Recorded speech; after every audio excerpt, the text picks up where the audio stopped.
नमस्कार, आप सभी देख रहे हैं दृष्टि न्यूज। मैं हूं आपके साथ अंजलि त्यागी। आइए बढ़ते हैं खबर की ओर।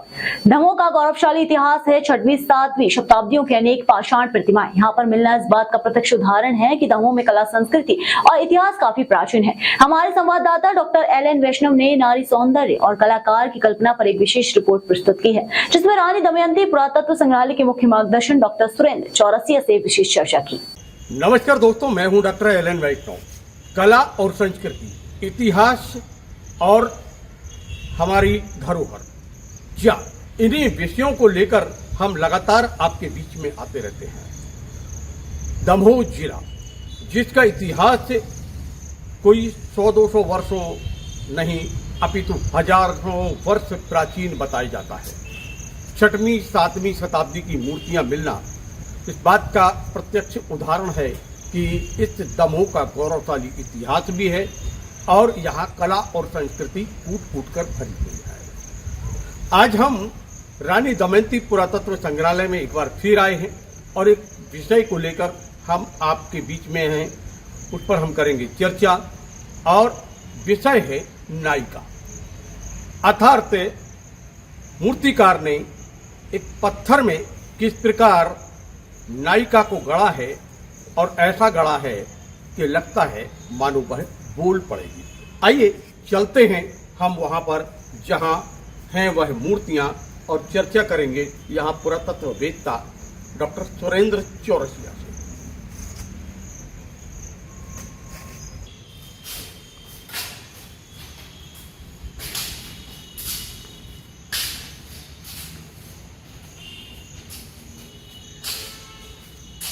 तो हम वहां नायिकाएं हैं, मूर्तियां हैं, जो ऐसा लगता है स्वयं बोल पड़ेगी। कलाकार ने लगातार प्रयास किया, मेहनत की और फिर पत्थरों में डाल दी है जान। किस प्रकार ये मूर्तियां हैं, मूर्तियों का महत्व क्या है, इसके संबंध में हम चर्चा करेंगे रानी दमयंती पुरातत्व संग्रहालय के मुख्य मार्गदर्शक डॉक्टर सुरेंद्र चौरसिया से। चौरसिया जी, बहुत बहुत स्वागत है आपका। नायिका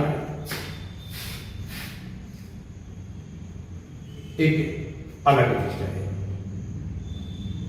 पत्थरों में वह कला करती है, लगती है मानो अभी बोल पड़ेगी।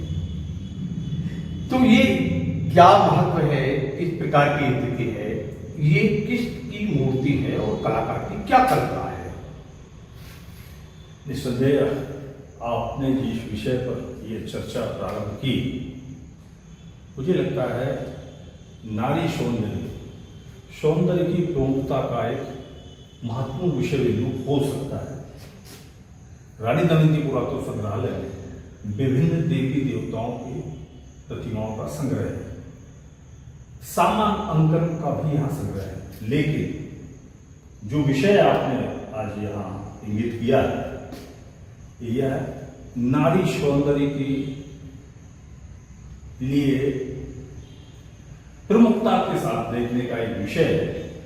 हमारे इस संग्रहालय में नारी सौंदर्य से संदर्भ की अनेकानेक प्रतिमाएं मौजूद हैं, जिनमें उपासिकाएं, नायिका, अप्सरा, दर्पण में आती नायिका, इस तरह के विभिन्न महत्वपूर्ण अंकन हैं जो नारी और नारी सौंदर्य के लिए प्रमुखता से प्रकटीकरण कर सकती है। अब ये जो मूर्ति है जिसके सामने लोग खड़े हुए हैं, इस मूर्ति में क्या खासियत है? एकदम बिल्कुल सुना है कि ये पुरातत्व संग्रहालय या दमोह जिले की एक अलग रंग की प्रतिमा है, तो इसमें क्या खासियत है? इस प्रतिमा के संदर्भ की आप बात कर रहे हैं। इस संग्रहालय में जितनी भी प्रतिमाएं हैं, ये मूल गर्भगृह में विराजित कोई भी एक देव प्रतिमा नहीं है।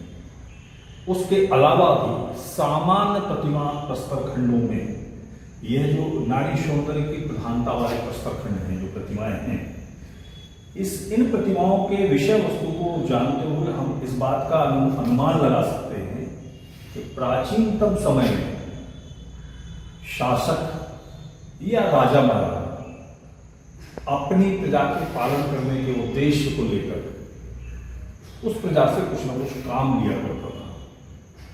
उसके कार्यकाल में प्रजा को कोई असुविधा ना हो, भूखी न मरे, इसलिए उनके खाने का, पीने का, पानी का प्रबंध, अनाज का प्रबंध, इस तरह से प्रबंध करना शासक का कार्य होता था। उस प्रजा से वह अपने मनगढ़ंत कुछ काम भी लिया करता था। इसी का एक बहुत अद्वितीय उदाहरण है बुंदेलखंड के खजुराहो में स्थित चंदेल शासकों के समय की विशाल मंदिर समूह, जो अपने कार्यकाल में लोग कारीगरों को काम दे दिया और उनके लालन पालन का प्रबंध राजा महाराजा करते रहे।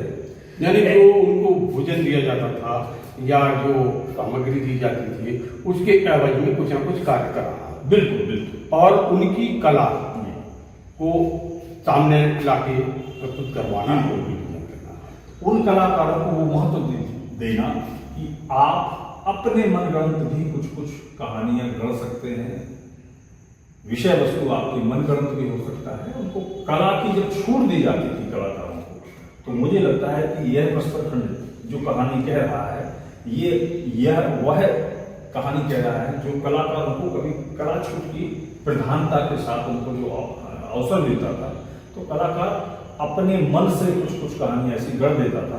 यह प्रस्तरखंड वह कहानी कहने जा रहा है। किस प्रकार की कहानी कहना है ये बताइए। ये जो आप प्रस्तरखंड देख रहे हैं, इसमें ये फीमेल आकृति है। वर्ष उम्र उम्र प्रतीत होना ये तय कराता है कि ये फीमेल आकृति है, स्त्री आकृति है। ये इसको हम नायिका या अप्सरा भी कह सकते हैं। यह नायिका या अप्सरा स्नान करके आई है और अपने दोनों हाथों से केश राशि को संभालने का प्रयास भी कर रही है। यहाँ जो ये हिस्सा आप देख रहे होंगे, ये हिस्सा भग्नावशेष अवस्था में टूट गया है। प्रतिमा में बहुत ज्यादा क्षरण भी हुआ है, बावजूद उसके यहाँ ये जो अंकन है, ये हंस की आकृति का अंकन यहाँ दिखलाया गया था। तो ये कहानी ये है कि ये नायिका या अप्सरा स्नान करके आई है और अपने दोनों हाथों से अपनी केश राशि को संभालने का प्रयास कर रही है, और इससे जो जलबिंदु गिरेंगे, हंस उसको मोती समझ के चुगने का प्रयास कर रहा है। ये कलाकार की कला अभिव्यक्ति का परिचय है। अरे कलाकारों को बेहतर मंच देने का प्रयास है। पिछले समय हमारे पूर्वज जो राजा महाराजा थे वो करते रहते थे, और इसीलिए ये प्रत्यक्ष उदाहरण है कि उनको बेहतर मंच मिला और ये प्रस्तुतियां आज हम देख रहे हैं। इसीलिए जो इतिहास है वो सांस्कृतिक विरासत का समृद्ध इतिहास है कि सामान्य कलाकृति को भी कितने करीने से सजाने का और करने का प्रयास कलाकारों ने किया। आइए हम यह मूर्ति कुछ अलग कहानी कहती नजर आ रही है। थोड़ी सी इसमें एक अलग तरीके का ऊपर इसको सौंदर्य करने का प्रयास किया गया है, और ये मूर्ति जो सुर सुंदरी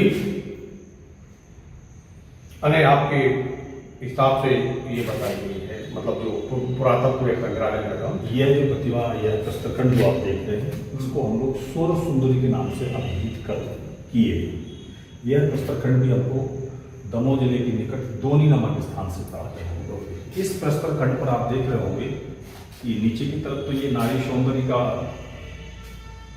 कला का उकेरा गया है, लेकिन ऊपरी प्रस्तरखंड को देखिए आप, करीनेदार नक्काशी के साथ ही इसको सुशोभित करने